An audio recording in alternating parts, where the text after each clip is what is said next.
yourself a cold one. Let's strike 'em, huh? And listen to Ross Tucker break down the top college prospects on another tasty edition of The College Draft. Yeah, it is Daddy Soda time here on the College Draft Podcast presented by DraftKings. I am Ross Tucker, former NFL offensive lineman, 5 teams in 7 years. Washington, the Cowboys, the Bills, the Browns, the Patriots. Now I just have a bunch of podcasts. Just posted the Power Rankings Tuesday podcast. I'll be doing the Even Money NFL Betting podcast a little bit later in the day. Of course, we've got the Fantasy Feast podcast with the great Joe Dolan, Fantasy Pros #1 ranked fantasy analyst. And this podcast, the Threefer with Emory Hunt at F-Ball Game Plan on Twitter, Football Game Plan on YouTube. Emory is the man with the plan. And we do 3 podcasts in one: NFL Draft Podcast, College Football Podcast, College Football Betting Podcast. And I saw a guy tweet, Emory, over the weekend, you nailed your bets last week again. Hey, man, we just win people money, and it's just funny to see how me and my homeboy who I played ball with over the weekend were talking like, man, if you were a millionaire and you just literally had, let's say, $1 million just to play with, right? You could legitimately make a living just off betting football games if you knew the game, if you knew personnel, if you understood what you were looking at. Like, you could legitimately just bankroll your entire career just off betting football games. I feel like it's a fun exercise. I wouldn't do it, but it feels like it would be a profitable venture. Yeah, I mean, it's harder than it looks. Right. We've had some success on Even Money and here on the College Draft, but it is not easy. But you're right. I mean, there are people that do it. Certainly, like Steve Fezzik on the Even Money podcast. Look, what everybody needs to do is go to footballgameplan.com/2022 draft guide. Don't be a procrastinator. Just go to footballgameplan.com/2022 draft guide. Get it, and that way you have it for when it comes out, next winter, February, March, whatever, and you'll be good to go. Speaking of good to go, Emory, let's talk about one of the 2 games I've got this weekend. So Thursday night, you'll be able to watch your boy, Emory. It'll be FAU at Charlotte. My first time going down to Club Lit to see Charlotte, 2 teams that very much have a chance to win, Conference USA. Looking forward to seeing Charlotte and their quarterback, Chris Reynolds, against FAU. And then Saturday, undefeated, top 20 Wake Forest at Army. And there's not 1 but 2 offensive linemen for Wake Forest, Emory, that have caught your eye. Yeah, Sean McGinn is the guard, and the center is Zach Tom. Both guys are really good. McGinn is someone that's quick off the ball. He's a left guard, so he's someone that you can get out and around on run plays. He's quick. He makes good contact power. I feel like he could, use to get stronger, stand to get stronger. But Tom is the strongest one of the 2. He's able to lock and turn and, create a lane for the running back right there in the A gap. He's drive blocking down the field, so he's a really good player, but his quickness isn't where you want it to be, so he has to get better there. But both guys in unison help spearhead that run game, and they are Senior Bowl watch list guys, and they're really good prospects. So I like both. They played a lot of games, logged a lot of snaps. One is quicker, one is stronger, but together they work well in unison. And I just wonder if Wake Forest wins the ACC, do they get the playoffs? Yes. If they win the ACC and they're undefeated, yes. I don't think that's going to happen. But if they won the ACC, I think I think Pitt has a chance. Right. Pitt's only lost to Western Michigan. Pitt's good. I don't know how they lost to Western Michigan. Western Michigan's good, but still impressive. Now, I'll tell you this much. Army has 2, maybe even 3 or 4 legit NFL prospects on defense. So the 2 guys, without any question, that will get into camps, their nose tackle, Nolan Cockrell, who I told the Senior Bowl about, Jim Nagy, he is a stud. I think he's a 3-4 D end at the next level, but he has rotational NFL D linemen all over him. He's strong. He's fast. I mean, he is impressive. Good technique. Then I think their D end, Andre Carter, who's only a junior, leads FBS in sacks. He had another one against Wisconsin the other night. This dude, Emory, is like 6'6" and a half, 250, was a high school wide receiver from like Missouri City, Texas, but he moves like a cat out there. He's got good hands, long arms, moves like a cat. I'm telling you, this guy's legit. And then they got a couple other guys. They got a senior linebacker, Eric Smith, 53, who's worth keeping an eye on because of the success they've had last couple of years with Cole Christensen and John Radigan. And then they've got a safety, Marquell Broughton, who's a junior, who's a very good player as well. Army's defense is extremely impressive. They got a bunch of talent there, including a couple of juniors. Wake Forest, Emory, is laying 3 points. So a lot of respect for the Black Knights coming off back-to-back losses, only 3-point underdogs. Who do you like in this game, Emory, and why? I'm laying those points with Wake Forest. This will be you'll enjoy this game as well, Ross, with how fast this game will go. I feel like Wake Forest will try to run the football in this one and take their timely shots deep down the field. If you tell me Wake Forest can beat Army by 3 or 4 points, scoring a touchdown, I think that's an easy bet to make. So I like how Wake Forest is playing on defense, firstly, but also I think their offense has a little bit of balance to where they can definitely get that ball in the end zone and cover this spread. So it won't be a 30-24 type game. It may even be 17-7, but that gets you more money in your pocket. So I'm laying those points with Wake Forest. Yeah, I would be very curious to see whether or not Christian Anderson can play for Army. That's he is a difference maker at the quarterback position. They've lost the last 2 games without him. I think there's a pretty decent chance they would have won both those games if Anderson was able to play. He was playing at a really high level. It's extremely unfortunate that he was hurt. I will say this, though. I do like Jamel Jones at quarterback for Army if he gets an opportunity. That guy definitely has his way with the football in his hands, and he's a terrific runner. Underrated passer, hadn't been able to showcase that. You don't really showcase that in that Army offense, but Jamel Jones is a tremendous talent coming from Texas.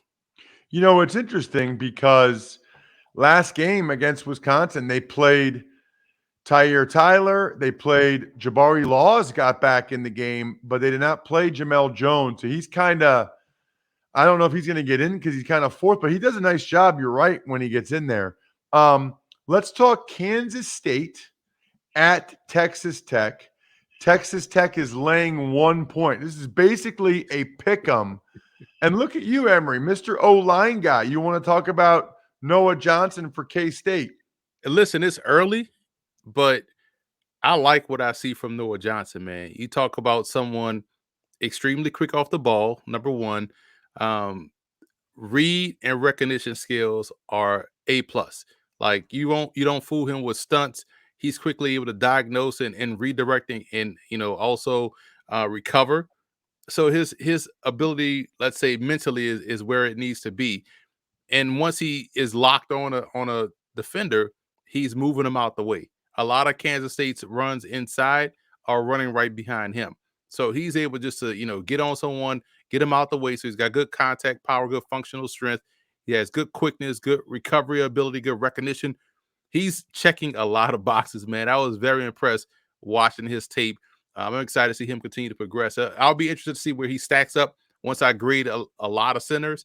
But I like what I'm seeing from him so far. I just love the way he plays the game, and just initially from this viewing, he looks like he's going to be one of those guys that I'm gonna have graded really high.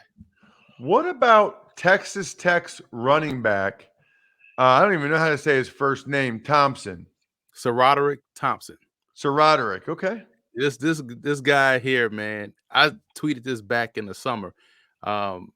He has the goods. Coming into the season, he was recovering from a shoulder injury, so that's why he didn't start the season. But man, you talk about someone that has terrific footwork, has a knack for the big play, has the vision you want inside, the tackle to tackle vision to really find those creases, then bounce outside and go. He can catch the football. He's a big play threat, man. And I'm a big fan of his game. You go back and watch him last year, how well he was able to break tackles and then just explode past defenders. This season, they've been slowly working him back in the mix, because he's, again, nursing that shoulder injury. They don't want to hurt him too much. But this dude, to me, is the sleeper running back in this class that no one's talking about. Texas Tech laying 1 point, Emory. What do you got? You never know with the Red Raiders. So I'm going with Kansas State because defense, special teams, I could trust that they're going to find a way to make a play in one aspect of that portion of the game. Even though their quarterback situation is kind of in flux and they haven't been the same. But I know Kansas State will play good defense. I know they'll play good special teams. And to me, that will be enough to get them to win this game. Such a good point. There's always certain programs that you know what you get out of them on defense and special teams. To me, it's like you know what you're getting when you go to AutoZone because they have products to show your car you care during Fall Car Care Month, which it is in October. Here's my thing, especially if you're in the Northeast like Emory and Jersey or me in Pennsylvania, make sure you're prepared before that first time it snows. Make sure your washer fluid's topped off. Make sure you've got replacement wipers to help you clear your windshield during rain, sleet, or snow. Make sure you've got the scraper in your car. You can get all those things at AutoZone. How about, by the way, get a new pair of fog lamps to cut through the fog, which is a very real thing. Always replace your headlights in pairs, by the way. Stay safe this Fall Car Care Month. Visit your nearest AutoZone or just go to AutoZone.com to start your job today. Get in the zone, AutoZone. Do I sound like the commercials when I do that, Emory? A little bit. I try to do like the same cadence as the commercials. At any rate, all right. Now we got UTSA at La Tech. UTSA laying 7 points. They've done a good job with that program. What about their corner, Tariq Woolen? 6'4", 205. Wow. Yeah, former wide receiver, so that's why, right? Came into UTSA as a wide receiver, moved to cornerback 2 years ago, and again, he plays the position like someone that had played receiver, so his ball skills, ball instincts are where it needs to be, and because he has the length and athleticism, he could challenge one-on-one. So when they have him playing off in zone, it's interesting to see how he's able to react and drive on the football. It's been fun to watch him develop at that position. 2 years ago, you saw the raw talent. Now you're seeing the technical skill come with it, and teams are starting to avoid throwing to his side because he's so long and has really good ball skills. It's not going to be an easy completion. So they've been going to the other corner, but when they go his way, it's getting broken up. It's getting picked off. He had an interception against UNLV, but I like the progression, and he's a big reason why they are undefeated and ranked for the first time in program history. What about D lineman Levi Bell? Yeah, he got hurt in the SMU game. He's someone that he plays defensive tackle, right? They have him listed at 6'1", 276. So we know that essentially means 5'11" and 3/4 and probably about 265, right? Now he's a disruptive, player on the interior, but you could probably see a pathway for him being kind of that person that you could rush off the edge, or if you want to have him as a shorter Puna Ford type, quick tackle on the inside, you can, because he's relentless. He has good quickness off the ball, and he's going to find a way to the quarterback. I watched the Southeastern Louisiana game, and they have a quarterback prospect in Cole Kelly who won the Walter Payton Award, the FCS Heisman last year, and was playing out of his mind this season too. He may win back-to-back, and he was giving him the blues all day long, just quick interior pressure. But I'm looking at him. Could he be a 5 technique? Can he be an edge rusher like a Brandon Graham that you play that wide 9? Or do you want to keep him inside if he's truly 6'1", 276? So there's some flexibility with him, but just he hadn't played since getting hurt against SMU in September. All right. So with UTSA laying the 7, what are you thinking? I like UTSA. La Tech should have lost that game to Southeastern Louisiana, number one. They've been playing on they've cardiac football for the longest, and UTSA's defense is really good. They got a great running back in Sincere McCormick, who we'll talk about next year when he's a senior. Their quarterback has been playing really well, Frank Harris. He's a senior. So I just think that this is a really good experienced team with a good defense. And when you say good defense, that's not what you want to hear when you're La Tech, because they can't handle any team that can play defense. I like the Road Runners. They have the best hashtag too. Their hashtag is Meep Meep, because again, they're the Road Runners. So I love that.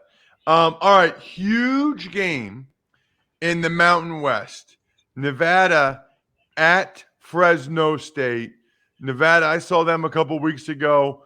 I don't know if I've asked you about your breakdown of Nevada quarterback Carson Strong. I'm curious to hear what you think. He's a good player, man. And I think right now, when you look amongst the draft Twitter community, everyone is wanting to push someone into the QB1 spot. So they're one-upping each other on, is it Carson Strong? Is it Kenny Pickett? Is it Jake Hayner? And so you're just like, listen, man, let these guys just play ball. And Strong is good. I worry about his arm strength at the NFL level in terms of having to throw in tight windows and driving the football. I think that's where he's weakest. His ability to create off script is a little bit questionable because of the lack of, core athleticism or true, quickness and mobility. But in terms of just quick throwing the football and operating the offense, he's doing a good job. And that's the reason why Nevada has been consistent the last couple of years. Deep ball may be a question. If he gets it out early, he throws a beautiful rainbow ball. And that's why we were going to talk about their receiver, Romeo Doubs, as well.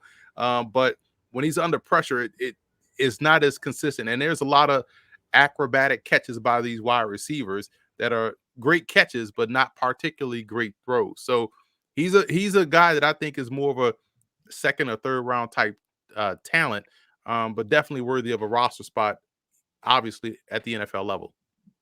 So watching him, he's very bright, knows where to go with the ball. They let him control the whole thing at the line of scrimmage. He's very smart. He's pretty darn accurate. I think he's got a pretty good arm. He's not very mobile. I guess he had knee surgery in the offseason, and he still has a brace on that knee. He kind of reminds me a little bit of Phillip Rivers because of just how quickly he gets rid of the ball a lot of times, how often he'll just go to the check down. Like, he's very patient. He's not afraid to just check it down to Toa Tawa or the backs out of the backfield. I think he's pretty good. He doesn't look to me like a first round, top 5, top 10 NFL quarterback. I think his arm's strong enough. I guess everybody wants someone with the second reaction plays, and that's not him, the off script stuff, as you said. He does have a pretty good receiver, though, in Romeo Doubs, who you referenced. Yeah, he's a taller guy. And I love when you have these taller receivers that also return punts, because that tells you his route running, his quickness, and his short area burst. So he's able to win at the line of scrimmage. He's able to get open, and he does. I think his best trait is his ability to track the football deep down the field. And he's a guy that's a big play threat. Yes, there are some inconsistencies with catching the football. He'll drop some easy ones, but in the overall grand scheme of things, he's a really good receiver that has good hands.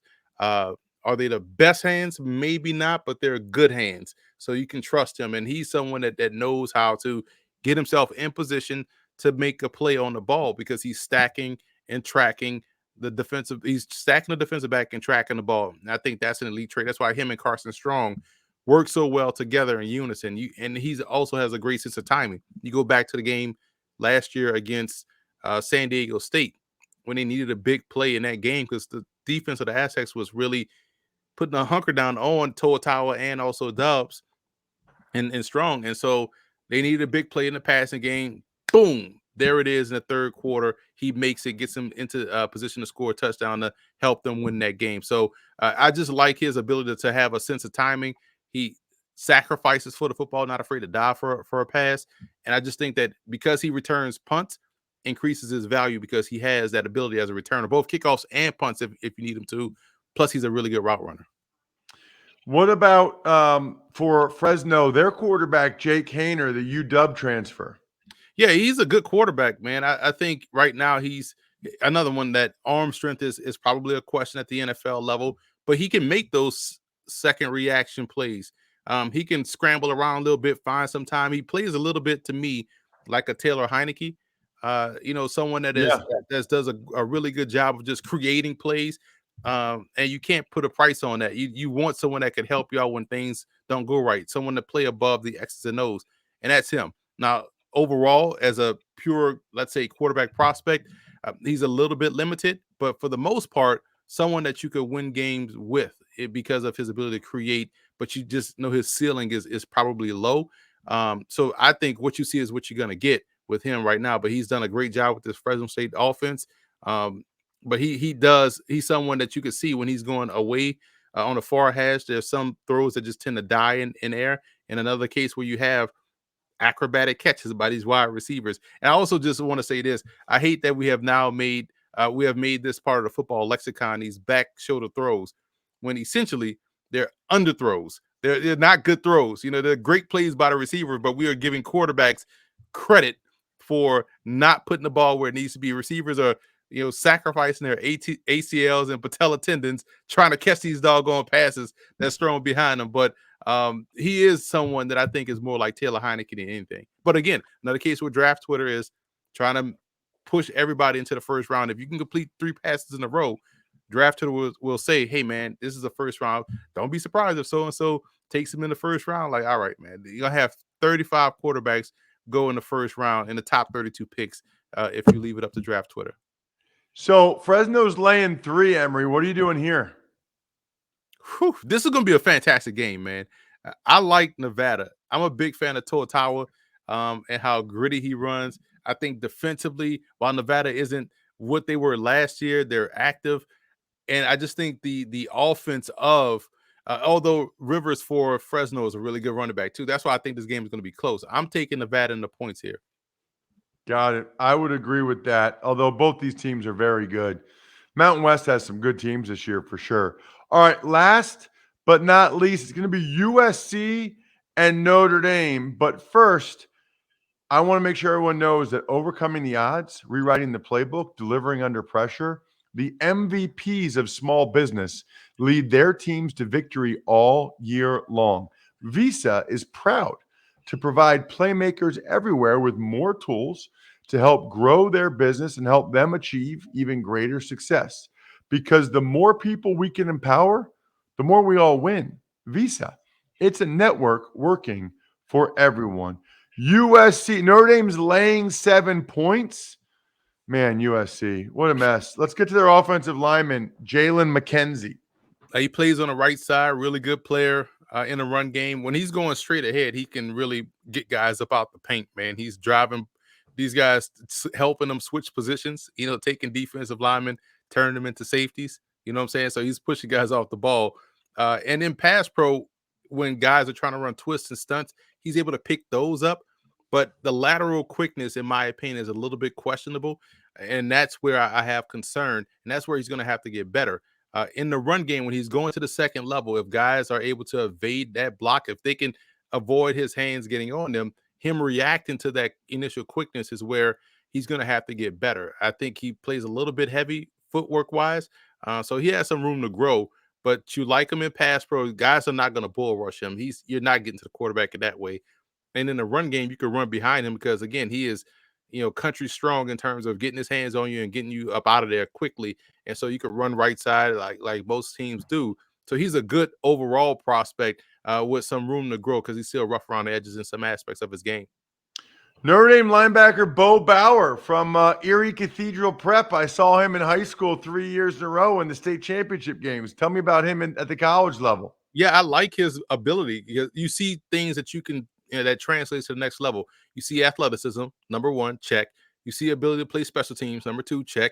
You also see his ability to play on both ends of defense. He can, stop the run. He can chase the run away. He can pressure the quarterback. He can drop back in coverage. There's a lot of things that you like about Bo Bauer, and I think that athleticism and versatility yields itself to him playing at the next level, because he doesn't have to be a 3-down guy. He could be a sub package guy. He could be a special teamer. He could be someone that you can use situationally. I just think that he has a lot going for him. And when you're able to do a lot of things, especially at that position in today's NFL, you're going to find your way getting drafted in the mid rounds and find your way having a nice lengthy career because of it. Emory, Notre Dame is laying 7 points. What are you recommending? Take Notre Dame, man. I can't trust USC as far as I can throw them this year. When you look at USC, it's just inconsistent offense. Quarterback play is spotty. I think Notre Dame is going to turn the ball over about 2 times in this game because of that reason. And once you give Notre Dame extra possessions with the football, with their ability to run the football, curtains. So I'm laying those points with Notre Dame. Love it. What happened to Slovis this year, man? It's just inconsistent, man. He is someone that really, when people were talking about him last year, I never saw it with him. I never saw the arm strength or just the ability. He reminded me a lot of Josh Rosen, right? When you watch him, you're just like, man, if you just get rid of that football quicker, maybe that guy can make a play on it. Or how could you not feel that pressure coming off the corner when you just stood dead, still in the pocket? You have no pocket feel for pressure. So it just, to me, it's just he is just someone that just is probably QB2 or QB3 at the next level. Check him out on social at FBallGamePlan. Remember, you can always email me too, ross@rosstucker.com, if you have specific questions about prospects for Emory. I'm at Ross Tucker NFL. We are at Ross Tucker Pod. He has the best draft guide out there. Certainly the most expansive, especially if you're into some of the smaller school guys. Footballgameplan.com/2022 draft guide. The keg is kicked. We're all tapped out. Thanks for listening to the College Draft Podcast. Make sure to also subscribe to the Ross Tucker Football Podcast, Fantasy Feast, Even Money, and The Business of Sports. All available at Apple Podcasts, rosstucker.com, or wherever podcasts can be found. A lot of times on the show, I mentioned DraftKings. Here's what you need to know. You got to be 21 or older, New Jersey, Indiana, or Pennsylvania only. New customers only. Restrictions apply. See DraftKings.com/sportsbook for details. Gambling problem, call 1-800-GAMBLER, or in Indiana, 1-800-9-WITH-IT. By the way, if what I was talking about included a deposit bonus, doesn't always, sometimes it does. Deposit bonus requires 25 times playthrough, and deposit bonuses are paid out in site credit.